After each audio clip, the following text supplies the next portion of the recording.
I'm Amber Tresca, and this is About IBD. I was diagnosed with ulcerative colitis as a teen and had J-pouch surgery 10 years later. Now, I help people with Crohn's disease and ulcerative colitis understand their disease and feel seen. On About IBD, you'll get real talk on symptoms, treatment, and life with IBD, straight from patients, caregivers, and experts. You'll learn, feel less alone, and even have a laugh along the way.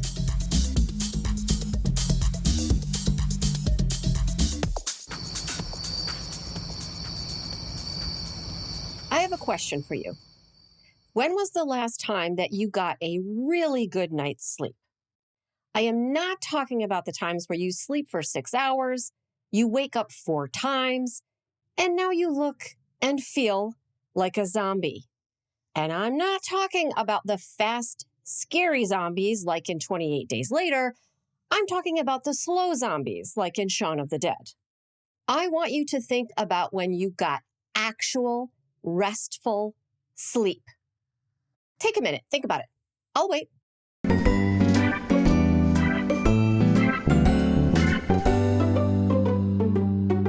If you don't know the last time you slept well, that's because living with an inflammatory bowel disease like Crohn's disease or ulcerative colitis can negatively affect your sleep. For many people with IBD, bedtime doesn't feel restful. We might have pain, insomnia, or painsomnia. We might wake up to go to the bathroom, sometimes with urgency. We may worry about these problems, or about an ostomy blowout, or a J-pouch leak.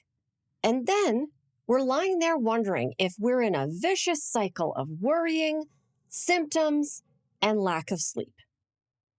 Today's episode is all about why IBD affects sleep, why sleep is so important to managing a digestive condition, and what the research tells us about how we can get better sleep. Some of the things I'm going to cover in this episode include inflammation, nighttime bathroom trips, steroid insomnia, and why your smartwatch or your smart device might know you're headed for a flare-up before you do.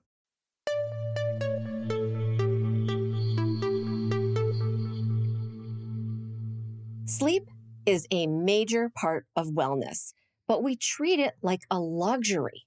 We cheat our sleep all the time because we're busy or we don't have enough free time to ourselves, so we stay up late scrolling.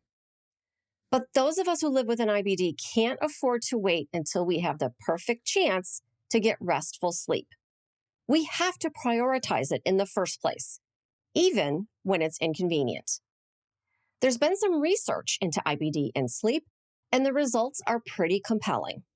More than half of people with IBD say their sleep quality is poor, even when they're in remission. What this tells us is that everything can be going well with the IBD otherwise, but our sleep can still be affected. Sleep problems aren't only because of flare-ups. They can happen at any time. However, here's the really important part.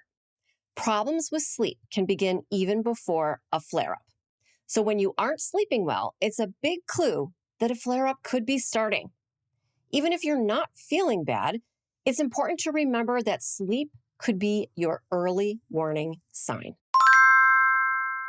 Adding insult to injury, inflammation and sleep can affect one another.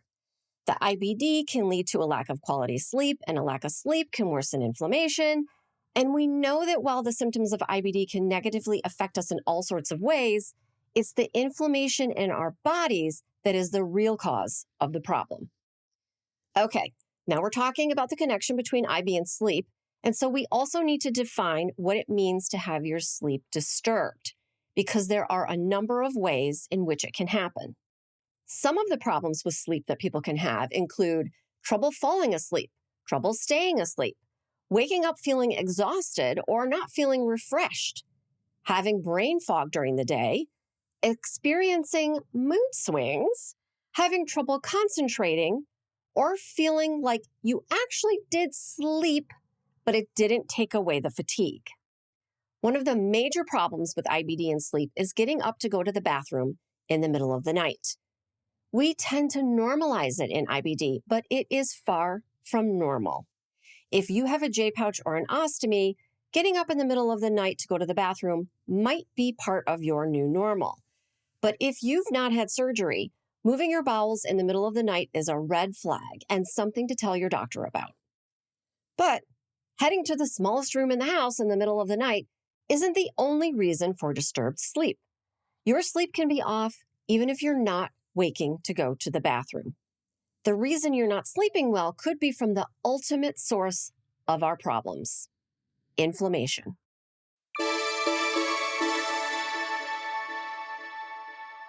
So let's get to the bottom of why inflammation could be the problem. Let me first say this: IBD is not all in your head, but the inflammation that's going on in your body can affect your brain and your nervous system. We know that certain inflammatory cytokines, such as interleukin-6, interleukin-17, and interleukin-23, play a role in IBD inflammation. That's why some IBD drugs block those cytokines and help calm inflammation and help us get into remission. But it's not like these pro-inflammatory proteins stop at our digestive system. They affect other parts of the body too, which is why IBD can cause problems outside the gut, such as with our skin, eyes, and joints. You might know these as extraintestinal symptoms or manifestations. Plus, pro-inflammatory cytokines affect sleep. Higher levels of interleukin-17 and interleukin-23 can cause poor sleep quality. Poor sleep quality can increase the levels of pro-inflammatory cytokines.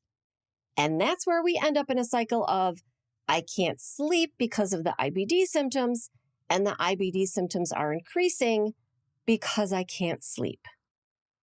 We know some of this because of studies that used wearable devices to track sleep in people with IBD. And it turns out people with IBD are lighter sleepers who get less REM sleep and also wake up more than people who don't have IBD. In some cases, the sleep problems begin before a flare-up starts. This makes sense if you think about it, because those cytokines are starting to increase and stir things up, which disrupts sleep, which leads to more cytokines, and then we're off to the races.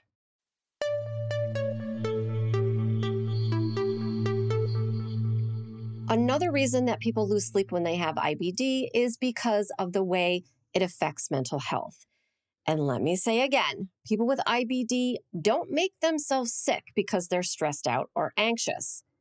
I myself was told many times that if I just calmed down, that my health would improve. My response was that my brain must be really powerful if teenage angst could cause literal ulcers in my gut that made the inside of my colon look like raw hamburger. However, having that inflammation in the body does affect the brain, as we already covered. And it's true that people who live with IBD are more likely to live with anxiety or depression. It makes sense to me because my experience of being in the bathroom 20 times a day during flare-ups and being unable to do much more than lie in bed didn't exactly set me up to feel happy and fulfilled. Anxiety and depression can also disrupt sleep. The pain of IBD, which can be so bad that it actually inspired Dan O'Bannon to write the chest burster scene in Alien, cannot help but affect our sleep. There's also the calculation about going to the bathroom one more time before going to sleep, which can turn into several more times. Plus, the anticipation of waking up in pain or with a full bag. Our lives are so busy and noisy, so sometimes the only time we're alone with our thoughts is at night. That's why the worries creep in, and we're more aware of what's going on with our bodies. We're not distracted from the realities of IBD, so our body and brain are on full alert. We also can't discount the way some medications affect our sleep, such as steroids like prednisone. And despite all the new medications we have to treat IBD, steroids are still commonly used because they're cheap and they work well. But they have significant downsides, including disrupted sleep, even at lower doses. And sleep is so important to calming down inflammation and feeling better, it starts to feel like a race against time. I was diagnosed with ulcerative colitis in the pre-biologic age, which means that I was on high doses of prednisone for long periods of time. It ruined my appearance because I developed moon face and acne. It gave me stretch marks. It affected my bone health. But I'm not going to lie, sometimes I wish I had the energy prednisone gave me because my apartment was always really clean. We've talked about how IBD negatively affects sleep. I know I'm not the only one who shortchanges myself on sleep, especially when I'm feeling well. When things are good, I want to do all the things, and sleep somehow seems less important. Now, I want to give you some evidence on why sleep matters so much. And feel free to remind me of these facts when you see me shortchanging my own sleep. I probably won't block you. Probably.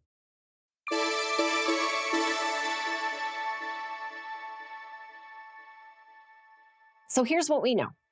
For people with IBD, poor sleep is associated with higher disease activity, increased fatigue, worse quality of life, and a higher risk of flare-ups, especially true in Crohn's disease. So let's sum it all up. As a society, we don't prioritize rest and sleep. Poor sleep affects our health in a number of negative ways. Inflammation causes sleep disruptions. The stress of IBD leads to poor sleep, and the medications we use to treat IBD can disrupt sleep. I know, this all seems really dire, but here's the good thing. We can do something about it. Let's talk about what will actually help you get better sleep. You can try some or all of these things, or you can tell me to get stuffed. The choice is yours, but I want you to have options. So here are some things to consider when you're trying to get better sleep. If you're taking steroids, talk to your healthcare providers about taking all your doses earlier in the day or at least several hours before bedtime. They may not have thought to tell you this, so you may have to ask. Try to avoid eating bigger or heavier meals within a few hours before going to bed. People with IBD have really complicated relationships with food.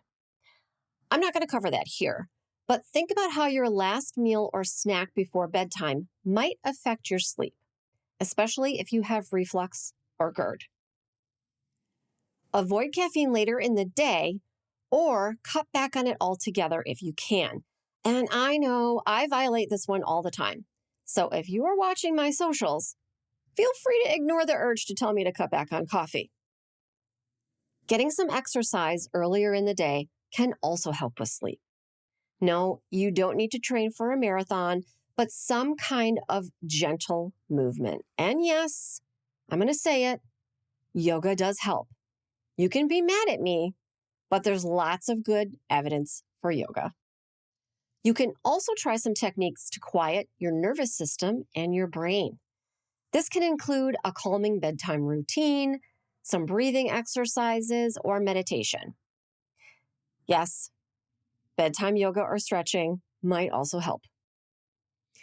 I famously do not find meditation helpful, and I stopped trying to force it. So like I said, look for something that's going to work for you. Okay, so for my estrogen makers, it's worth considering how hormonal fluctuations or lower estrogen levels may be affecting your sleep. I have just been through getting treatment for perimenopause, so I will be honest with you. It wasn't easy. I had to go through several different physicians to get hormone replacement, but it has helped with my symptoms. Look for a healthcare provider that specializes in perimenopause or menopause. And here's a piece of advice that you are really not going to like, and I don't like it either, but getting away from screens before bedtime and sleeping in a cool, dark room is helpful. And if you see me on the Instagrams at 3 a.m., no, you didn't. And the last thing, don't forget to tell your healthcare providers that you're not sleeping. I can't promise that they'll have all the answers, but it is an important part of your IBD journey. It's a symptom, just like how many times you're going to the bathroom every day. There are so many reasons our sleep can be disrupted, and your team might have some helpful suggestions. It's not hopeless, and you don't have to accept poor sleep as a part of IBD. In fact, don't accept it. Prioritize your sleep. Talk to your family, talk to your roommates, and also talk to whoever you share your bed with, and that includes your pets. Let them know you are on a journey to improve your sleep quality, that you could use their help, and that it's going to improve your quality of life, and maybe your mood. There is much more advice on getting better sleep from actual sleep experts, so I will link to some resources in the show notes. And don't sleep on my show notes, y'all. They're pretty good. If you found this helpful and you learned something about sleep and IBD, consider sharing this episode with the people that you're texting at 3 a.m. because you know they're also awake. They might thank you for it, and then you get to be the hero. Sleep well. Hey, super listener. Check the show notes to find links and information about the topics discussed in this episode. Plus, get a written transcript and much more on my website, aboutibd.com. If you enjoyed this episode, please consider sharing it with someone else or leaving a rating in your podcast app. Reviews and ratings help me grow this show and bring you more great content. Thanks for listening. And remember, until next time, I want you to know more about IBD. About IBD is a production of Mal and Tel Enterprises.